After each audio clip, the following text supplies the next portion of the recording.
I wasn't supposed to be home early that day. Thursdays usually dragged on, especially when I had to deal with client sites on the East End, old buildings with poor ventilation and even worse schedules. But around 3:30, I got the call. The property manager had a gas leak scare, and they were postponing all work until Monday. I should have been relieved, and I was, for about 10 minutes.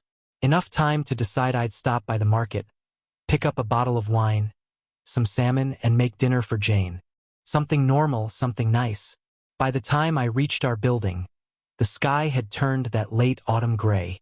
The hallway smelled like wet leaves and old wood, like it always did after rain. But as I reached our door, I noticed something different, subtle at first. A smell. Wine. Not the kind we usually kept in our cabinet. This was darker, fuller, rich with spice and something smoky underneath. Maybe I wouldn't have thought twice if not for the second thing. Perfume. Sweet but too sharp. Heady. A floral scent I didn't recognize, laced with a warm, dry tobacco note. Not smoke exactly. Not a cigarette. But definitely not Jane's usual choice. I unlocked the door. The apartment was quiet. No music playing. No TV. Just the low hum of the fridge and the faint ticking of the kitchen clock. I stepped inside and shut the door behind me softly, like I was entering someone else's place. At first glance, everything seemed normal. The throw blanket was half-tossed on the couch like always. Her slippers sat by the coffee table. A couple of her books were stacked near the armchair. I almost convinced myself it was fine. But then I saw the wine glasses. 2 of them. One had been rinsed, still wet inside, water beads clinging to the rim. The other sat on the counter, untouched, with dried red streaks curling up the side. Same with the coffee mugs. 2 of them, both half full, one tucked beside the sink. The other perched on the windowsill. That one stopped me. It was pale green with a soft glaze. Definitely not from our cabinet. Not even close. Jane and I only owned a matching white ceramic set with navy rims. This one looked hand-thrown, like something you'd pick up at a craft fair. And on the rim, clear as day, was a lipstick mark. Deep plum. Almost purple. Thick too, like whoever wore it had reapplied multiple times. Jane never wore shades like that. I would have noticed. A strange sensation spread through my chest. Not panic exactly. Not yet. More like confusion, tightly wrapped in unease. I placed the groceries on the dining table, too gently, like loud noise might startle something fragile. That's when I noticed the blazer. It was slung over the back of the couch, men's size, slightly wrinkled, soft gray tweed. Not mine. Not anything I'd ever seen in our place before. It looked expensive, like the kind you wear to look smart without trying too hard. I walked over to it and picked it up, automatically checking the inside tag. No name, just a dry cleaning slip tucked into the pocket with initials scribbled on the corner. ZC. Before I could even register that, I heard the bathroom door open. Jane stepped out wearing her robe, hair towel damp and pinned up. She stopped short when she saw me. "Oh, babe. Hey, what are you doing home already?" I turned, slowly. "Site visit got canceled. Figured I'd surprise you." She blinked, then smiled. Just a little too fast. "Well, consider me surprised." She padded barefoot into the kitchen. "I thought I'd have time to clean up a bit before you got back. It's been kind of a mess here." "Yeah, I see that," I said, not unkindly. She picked up one of the wine glasses and brought it to the sink, rinsing it casually like it was part of a routine. "Rachel came over," she added. "You remember Rachel? From work?" I nodded slowly. "She's a wreck right now. Her and Ryan broke up again, but this time it's apparently final." She showed up crying and asking if we could talk. I poured some wine. We talked for an hour, maybe 2. Then she left. "Sounds rough," I said, watching as she washed one coffee mug carefully. Then, without looking, she opened the dishwasher and dropped the other in, lipstick and all, without even rinsing. She noticed me watching. "What?" "Nothing." Her voice was too breezy when she continued. "She borrowed that blazer from her ex. Guess she forgot she was still wearing it. I should probably let her know she left it here." "Sure." She dried her hands and turned toward me, arms folded loosely. I was just going to order something in. Feel like Thai? Actually, I looked at the grocery bag still sitting unopened. I bought stuff to make salmon. Oh, I didn't know. Her tone didn't sound disappointed, just unreadable. But we can do salmon, if you want. I shrugged. It's fine. Thai's good. She came over, leaned up on her tiptoes, and kissed my cheek. Her skin was still damp from the shower. Her robe smelled like the usual lavender lotion she used. But that other scent, the wine, the cologne, the faint perfume, still clung to the air behind her, still lingered. I didn't ask questions. I didn't accuse. We sat down on the couch and watched some old comedy rerun while we waited for the food. She laughed in all the right places, even made a dumb joke about how Rachel always gets back with her ex and how this time maybe she'd actually mean it when she said it was over. I smiled and nodded. I asked her about work. She told me a story about her boss forgetting the name of a client during a presentation. It was all so normal. But the whole time, I couldn't stop glancing at the dishwasher. That one mug, that lipstick, that blazer, the wine I didn't recognize. At one point, she left to grab something from the bedroom, and I stood up, walked over, and checked the coffee mugs again. The green one hadn't been loaded properly. It was tilted at an odd angle on the top rack, like it had been tossed there in a hurry. The lipstick was still visible under the water residue. Plum. Almost theatrical. It didn't belong here. When she came back, she noticed I was standing.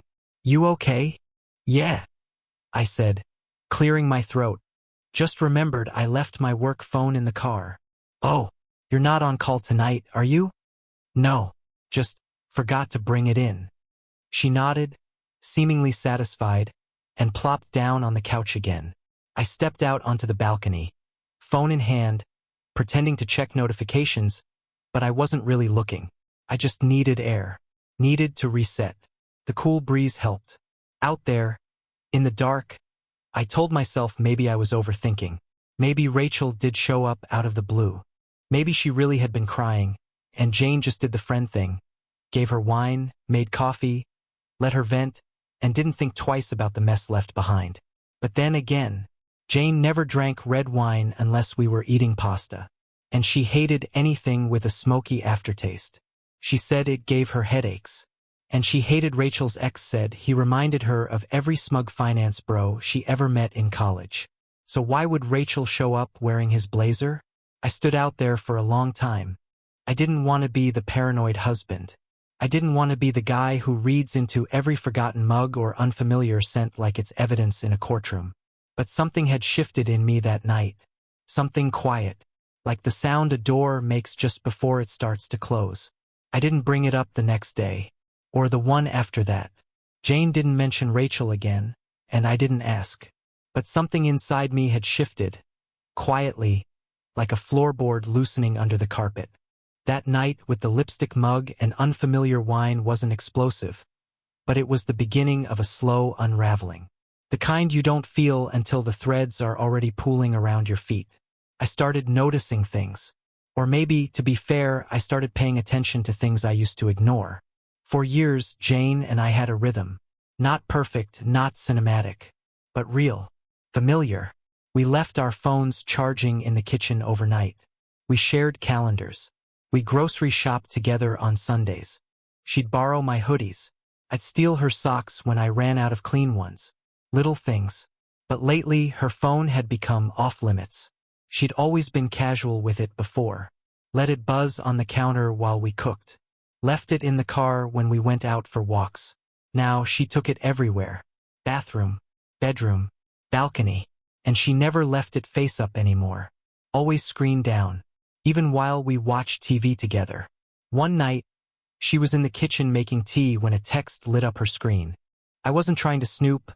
I swear I wasn't. But I saw the name Zach C. The name didn't ring a bell immediately. It just lingered in my brain like background static. I didn't say anything. I wish I had. Not to accuse, just to see her reaction. Later that week, she mentioned a guy named Zach from work. Said he was obnoxious. The kind who flirts with anything that breathes. She said it like it was a joke. I laughed along. but I noticed the way she smiled when she said it. Like the memory was a little too fresh. Then there were the late gym nights. Jane had never been much of a night owl. She liked structure, early workouts, but suddenly she was heading out at 8 or 9 p.m. for stress relief workouts. She said the gym was less crowded at night. And okay, sure, it made sense. But she always came back glowing. Not sweaty, glowing. Hair freshly brushed. Skin slightly dewy. A faint trace of perfume. The same one I smelled the night of the lipstick mug. And there were clothes in the back seat of her car. Not workout gear, heels, a black skirt, a little blazer. Once, a small shopping bag with tissue paper still inside. She said she was taking stuff to Goodwill. I believed her. I wanted to, but something kept nagging at me. A week later, I was taking out the trash and noticed a to-go container in the bin, Thai Palace. That detail wouldn't mean much to anyone else. But Jane hates Thai Palace. Says their food is too greasy.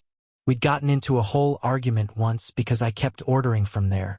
She refused to eat anything from that place. So when I saw that packaging, half-washed and tossed out, I asked her about it. "Oh," she said, not missing a beat. "Yeah, I was starving after yoga and didn't want to cook. I was near that area. Figured it was quick." "You got Thai Palace?" She paused for a heartbeat too long. I know. I was desperate. Don't rub it in. That should have been enough. But it wasn't, because the receipt was still in the bag. 2 entrees. 1 green curry. 1 drunken noodles. 2 Thai iced teas. She said she ate alone. I believed her. Sort of. More and more, I started second-guessing myself. Was I being paranoid? Insecure? Was I making something out of nothing? I told myself trust was important. That I had no real proof. That the lipstick mug could have been Rachel's. That Zach could just be a name in her contacts. That the changes in routine were stress-related. New project. New co-workers. I tried to rationalize everything. But then I remembered something. Months ago, Jane and I were on the couch, both scrolling on our phones. She held hers at an angle that let me see over her shoulder. She had opened Instagram, was watching a story from a coworker. In it, she and 2 other people, one of them was Jane, were at a rooftop bar. It looked casual. Fun. I had no problem with it. Except I never knew she went. She hadn't mentioned it. She told me that night she was working late. Back then, I brushed it off. Now, that memory clicked into place. One of those harmless white lies that you only recognize for what it really is when the rest of the pattern forms. And the pattern was forming fast. She stopped using our shared calendar. She started dressing differently for errands. There was a new playlist she kept on repeat, low, chill tracks with lyrics about secrets and leaving. I tried to play it cool. Pretend like I wasn't paying attention. I still made dinner. Still kissed her goodnight. But I was watching. Quietly. Then came the night that pushed me over the edge. She said she was going out for drinks with coworkers. Just girls, she clarified. You remember Sarah and Mina? It's been forever since we hung out. I nodded. Sounds fun. She leaned in, kissed my cheek, and grabbed her bag. Don't wait up. I waited up. Not intentionally. I tried to read, then tried to sleep. But I couldn't stop replaying the past few weeks. Every little detail, every moment I'd explained away. Around 1:45 a.m. I heard the door unlock. Jane stepped in, heels in hand. Her makeup was still fresh. She smelled like that same perfume again. Floral with that dry, smoky finish. And when I asked her how the night went, she said, "Fun. We just caught up. Talked about stupid work stuff. Honestly, I think Sarah's gonna quit soon." I smiled. Glad you had fun. She didn't notice the way I was gripping the edge of the couch cushion. Later that night, after she'd fallen asleep, I checked the laundry. I wasn't looking for anything. I told myself that. But in the hamper, there was a dress I hadn't seen before. Black, silky, with a faint trace of perfume on the neckline. And on the bathroom counter, a small smear of lipstick. Plum. Not hers. I didn't sleep much that night. I lay there staring at the ceiling, going over every conversation, every excuse, every strange little moment I used to shrug off. And what haunted me more than anything wasn't the idea that she might be lying. It was how easily she did it. How smoothly, how warmly. She still called me babe. Still laughed at my dumb jokes. Still laid her head on my shoulder like nothing had changed. And maybe that was the worst part. If something was happening, if someone else was in the picture, she wasn't struggling with it. She wasn't conflicted. She was living a double life with the same grace she used to plan our vacations and pick out anniversary gifts. She turned lying into routine. And me? I had turned noticing into obsession. I didn't confront her. Not yet. But I started paying attention to things I had never thought twice about. When she left the apartment, I checked the door logs on our smart lock. Noticed when she started using a key instead of her code. I memorized her new workout times. Started writing things down, dates, times, what she wore, what she said. I felt crazy. Honestly, I did. But there was something in me. A quiet part that had always trusted her completely, that had gone silent. And all I had left was suspicion, growing louder by the day. There's a difference between wondering and knowing. Quiet, brutal difference. For weeks I existed in that space between, overanalyzing every expression, every shift in tone, every stray receipt or lipstick-smudged cup. I told myself maybe I was overthinking. Maybe I was projecting my own fears onto someone who was just distant, or stressed, or tired. We'd been through rough patches before. Couples go through things. But deep down, I think I already knew. I just didn't want to believe it until the moment I saw it. And when I did, there was no walking it back. It happened 2 Fridays later. Jane had mentioned her firm was hosting a casual team mixer at some downtown rooftop bar. She made it sound boring. A thing she had to show up to for 15 minutes, wave, be seen, and leave. Honestly, she'd said, tying her hair up while looking at herself in the hallway mirror. It's not even worth putting makeup on. Bunch of product managers drinking seltzers and fake laughing. She wore a red dress. Not just any dress, the red dress. Tight, shoulder-bearing, subtle slit along one leg. The same one she'd once declared was too much for work events. I remembered because I bought it for her during a trip to Chicago, and she only wore it once, to a wedding 2 years ago. When I commented on it, she just smiled. It's the only clean thing left. I really need to do laundry. And then she left, not even rushing. Confident. Comfortable. She didn't know what I knew. She didn't know I'd already been hired to work the same event. What she really forgot was that her firm had subcontracted my team to handle the AV setup. A weird coincidence, sure, but not exactly rare in this city. Their admin, Leah, had sent over the paperwork 2 weeks prior. I'd signed it without fanfare and kept it to myself. I figured if I was wrong, if all my suspicions were just noise in my head, I'd never mention it. But if I was right, the venue was packed when I arrived. Twinkling lights strung across an open-air rooftop, soft indie music echoing from the speakers I'd finished wiring that morning. People milled around with glasses of wine and branded name tags stuck to blazers. Jane hadn't seen me yet. I stayed near the back, pretending to fiddle with the soundboard. And then I saw her, center of the room, laughing, radiant, arms bare, that red dress hugging every curve. She didn't look bored. She didn't look like she'd come to be polite and leave early. She looked alive. And standing next to her was a guy, mid-30s, tall, neatly shaved stubble, expensive loafers. His hand was on her lower back. She didn't flinch. She leaned into it. I watched her tilt her head to whisper something to him. He laughed, whispered something back, and then his hand slipped lower.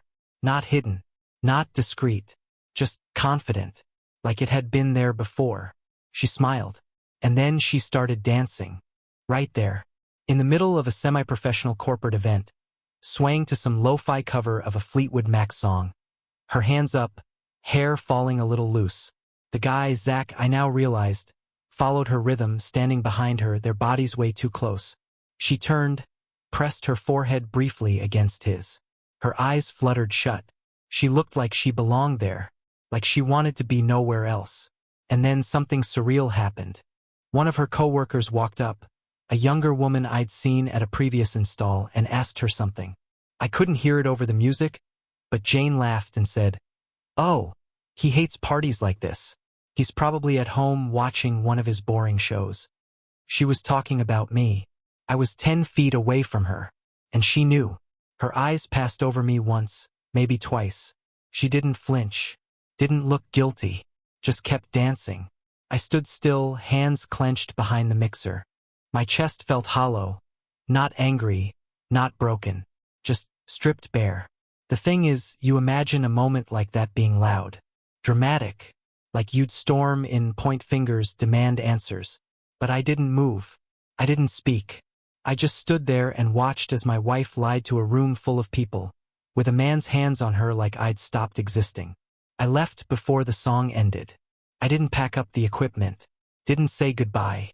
I just walked out into the street, the sound of her laughter still ringing in my ears, like a movie playing in a room I was no longer welcome in. I don't know how long I walked, maybe an hour, maybe more. When I finally got home, I sat in the car for a long time, engine running, watching the faint light in our kitchen window. Part of me still hoped she'd come home and tell me something else. Some version of the night that made sense. That included me. She came back around 1 a.m. Her heels clicked on the hardwood. She dropped her purse lightly on the table, kicked her shoes off, and walked into the living room like she hadn't just spent the night dancing with another man in the dress I bought her. She smiled when she saw me on the couch. "Hey," she said, a little surprised. "You're still up." I nodded once. "Yeah, couldn't sleep." She poured herself a glass of water. "The event was actually better than I expected.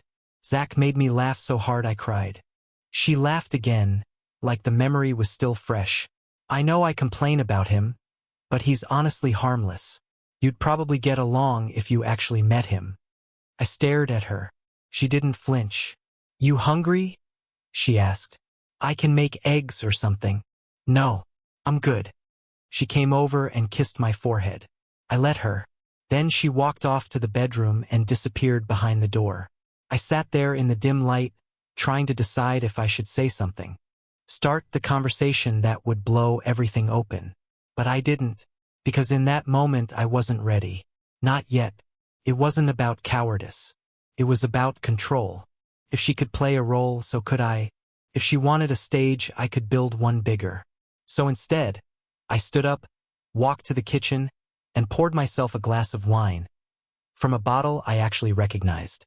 Then I walked to the sink and pulled out the green coffee mug from the dishwasher. It was still there. Lipstick faded but not gone. I held it in my hand, staring at the faint curve of someone else's mouth. A stranger who had sat at my window, drank from my cup, been in my home. It didn't feel like heartbreak. It felt like clarity. After that night I changed. Not all at once. Not in any way she would notice. I didn't confront her. I didn't shout or cry or throw anything. I didn't give her that scene. Instead, I went quiet and focused. Something in me had clicked into place, like a switch flipping from hope to calculation. If Jane could lie that easily to my face, if she could dance with another man 10 feet away from me and pretend I didn't exist, then I didn't owe her a single warning *T. I started watching her the way you watch something you no longer trust. Not with love, but with curiosity. I wanted to know how far this went, how long it had been going on, how stupid I'd been. And I had tools, more than she knew. First was the smart lock. We'd installed it 2 years ago, right before a long trip, when she was nervous about leaving the apartment empty. She liked the idea of keyless entry, of having codes we could track. I handled the setup. She never cared much for the admin dashboard, never asked how the logs worked. But I remembered everything. The lock recorded not just when someone entered, but how. Code, phone app, physical key. That distinction mattered, because a few months back, Jane started carrying an extra key again. Said it was just in case the app glitches. I hadn't thought much of it until I checked the logs. There were entries that didn't match her stories. Times when the door opened with a key, not her usual PIN, during hours she claimed to be somewhere else. One of them hit me like a punch. Monday night. She'd said she was staying over at Mina's place after a wine night. The lock opened at 12:48 a.m. manually, and closed again at 4:11 a.m. Then again at 6:32 a.m. Her usual return time, pretending she was just coming home after a sleepover. I kept scrolling through the log history. It wasn't an isolated incident. 2 weeks prior, the door had opened at 11:22 p.m. with a key and stayed open for almost 4 hours. That same night, she told me she had an early morning pitch and was staying late at the office. And the most recent one, just 3 nights ago. Door unlocked at 2:17 a.m. with a key. Locked again at 5:50. That was the night she claimed she couldn't sleep, so she went for a drive and fell asleep parked at the beach. I'd been too tired to argue then. But now, it all fell into place. Still, I wanted more, so I pulled up our cloud camera feed. Months ago, I installed a small cam pointing at our front door, meant for deliveries. I checked the footage, and there he was, Zach. Same guy from the party. Same sharp haircut, same smug confidence. He was standing on our porch just after midnight, wine in one hand, a paper grocery bag in the other. I watched him shift from foot to foot while the motion light clicked on above him. A few seconds later, the door opened. Jane appeared, hair up, wearing that gray hoodie she always wore around the house. My hoodie. She smiled. Let him in. The footage ended once the door shut, but I didn't need to see the rest. The timestamps told the story. For hours later, the door opened again. Zach stepped out, adjusting his shirt, tucking it back into his pants. He paused to check his phone, smiled, then walked off. It was like watching a break-in, like seeing someone steal something valuable right under your nose, except the thing they were taking was your life. I didn't delete the footage. I downloaded it, created a folder, dated it, stored it offline. Then I kept watching more dates, lining up the lock entries with the video feed. There were at least 6 nights like that. Always the same pattern. Always the same man. She wasn't just cheating. She was rehearsed, organized, comfortable. That realization should have destroyed me, but it didn't. It focused me. It made me start planning. I remembered something my brother told me years ago when he went through a messy divorce. The first one to panic loses. I wasn't going to be that guy. I backed up everything. *TS of the logs. Time-stamped footage. Saved copies of texts I remembered her showing me, ones that now read differently. Even voice memos I started recording on my phone. Not of her, but of myself, narrating what I was observing so I wouldn't forget. And then, quietly, I made an appointment with a lawyer. Not the kind of lawyer you find from a billboard or a no-win, no-fee jingle. This one was a quiet referral, a friend of a friend who specialized in asset protection. I met her on a Wednesday afternoon, in a quiet office above a notary service. I laid it all out, told her everything, from the mug to the wine glasses to the footage. She didn't flinch, just nodded. "You're ahead of the curve," she said. "You've documented more than most people ever think to. Now we structure things before she knows what's coming." She asked if we shared business assets. I nodded. I started the company before we were married, but Jane helped me with the branding. She always assumed it's half hers. The lawyer smiled faintly. "It's not. Not if we play this right." Over the next 3 weeks, I worked with her in secret. We restructured the LLC, transferred ownership through a dormant trust I'd set up years earlier, originally for tax reasons, now my lifeline. We had Jane sign a waiver of claim months prior, buried in a packet of other forms I'd given her during a refinance. She signed everything then without reading closely. I still had the original. The house? Already in my name, but I moved it into a secondary holding entity. The car she drove? Leased under the business name. She didn't know any of this. She was too busy staying late at work and getting drinks with coworkers. She kept texting me casually during those nights. Little things like, "Should I grab oat milk?" Or "Remind me to order that rug for the hallway." It was surreal, watching her live the split life while I quietly dismantled the one we'd built together. And the thing is, I wasn't even angry anymore. That was the strangest part. I wasn't driven by rage. I didn't fantasize about screaming at her or throwing her clothes into the street. I wasn't interested in revenge porn scenarios or cheap satisfaction.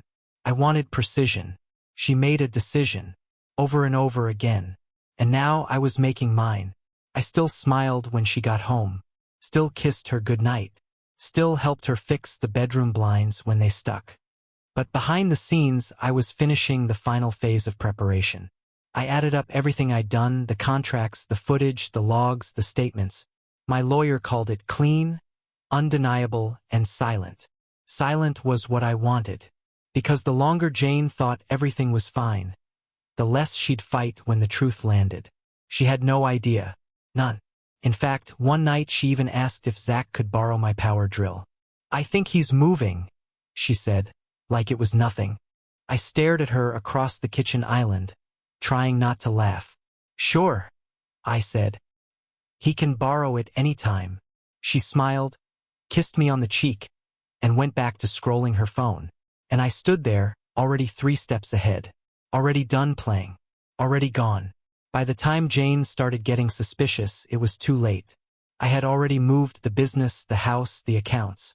Everything she thought she had access to was either locked down or never hers to begin with. That wasn't pettiness. That was protection. The kind you build when the person you're supposed to trust most turns out to be a stranger in familiar skin. But she didn't see any of that. She still walked through our front door like she owned half of it. Still left her purse on the same chair, kicked off her shoes, asked me to Venmo her half of the utility bill, like we weren't quietly spiraling toward the edge. There's something eerie about someone lying to your face after you already know the truth. Something almost theatrical. Jane became friendlier, like she sensed something was off but couldn't name it yet. She made breakfast again. Left notes in my lunch bag like we were in high school. "Good luck on your meeting. Love you, Redheart." And even suggested we plan a trip for fall. "Just the 2 of us," she said, eyes wide, like she was trying to reboot a storyline that had already wrapped. I played along, smiled, said maybe Vermont, something with trees, all while my lawyer finalized everything in the background. Jane had no idea that the house wasn't ours anymore, that our joint account was now a temporary holding space with a ceiling she couldn't cross. That her name had been carefully removed from every paper trail she once boasted about on Instagram. She thought we were fine. I let her think it. She even invited Zach over again. Not openly, of course. But the signs were there. I noticed little things. A second wine glass drying beside the sink. That same damn plum lipstick on a napkin tucked in the trash. She'd always run out to grab groceries around 9 p.m., even though our fridge was full. Sometimes, I'd see the smart lock activate, key entry, never code, and hear her fake phone calls echo faintly down the hallway. "Mina says hi," she'd call out, and I'd wave from the couch, pretending I couldn't hear the male voice murmuring back through the crack in the bathroom door. I kept the recordings. I kept the receipts. She didn't know I'd already submitted the final package to the court. My lawyer called it a preemptive filing, citing irreconcilable differences and furnishing documentation to protect the structure of the assets. She handled it beautifully, no drama, no blindsides. Just the slow turning of legal gears, quiet and final. The business she used to call our baby, it had never been ours. She never put in a cent. Her involvement had always been visual, a few photo shoots, some caption drafts, maybe a suggestion here or there. I thanked her publicly back then because I believed in giving credit. Now, that kindness became my defense. She had tagged me in old Instagram stories. "So proud of my guy briefcase building something from scratch. I just bring the coffee grinning face with sweat." Those posts became evidence. They showed the truth in her own words, that the business was mine, that she was a spectator, not a stakeholder. My lawyer printed every one. The house was protected too, insulated under a company shell with a signed waiver. Something she once called, "just more of your nerdy finance stuff," and signed without a second glance. That document now sat notarized in a thick folder labeled contingency. The irony? She once joked that dating me was like dating a spreadsheet. And maybe it was. But that spreadsheet just saved my life. The day before she was served, she was unusually affectionate. Made dinner, real dinner, not takeout. Set the table, lit a candle, poured wine. She wore that soft gray sweater I used to love. Played the playlist from when we first moved in.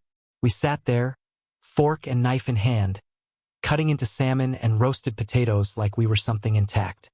She asked how work was, laughed when I made a joke about client emails, touched my arm when I reached for the salt. It would have been perfect if I hadn't already seen the video of her letting Zach into the apartment while I was on a business trip 2 weeks earlier. If I hadn't already seen the footage of them on the couch, our couch, watching a movie, sharing a blanket I thought was ours alone. After dinner, she curled up next to me on the sofa. We watched something forgettable. She dozed off for a minute with her head on my shoulder. I looked down at her and felt nothing.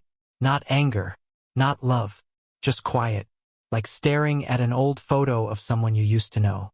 The next morning, she left for work early, said there was a big client pitch. I nodded, kissed her forehead, and told her good luck. By noon, the papers had been delivered. She didn't come home that night. She didn't call either. Around 1 a.m., I checked the camera. She was at Zach's. Not hiding, not subtle. They were outside his apartment, laughing. She leaned into him. He kissed her. She smiled. It was all out in the open now. But the thing is, I didn't need proof anymore. The game was already over. She just didn't know she'd lost. Jane thought she'd walk away with half. Her lawyer demanded 50% of my business. But the court had everything. Her signed waiver, posts calling it my project, the trust documents. The judge didn't even flinch. This is structure, not concealment. Her lawyer backed down fast. She was left with nothing but her assumptions. We met at the cafe where we used to dream big. She wore the coat from our first Christmas. Said it was hard to accept. I slid her a copy of the original contract. My signature, hers missing. She stared at it a long time. Said I'd changed. I didn't argue. The next day, I rebranded the company. She sat in her car, watching the signage come down. No tears, just silence.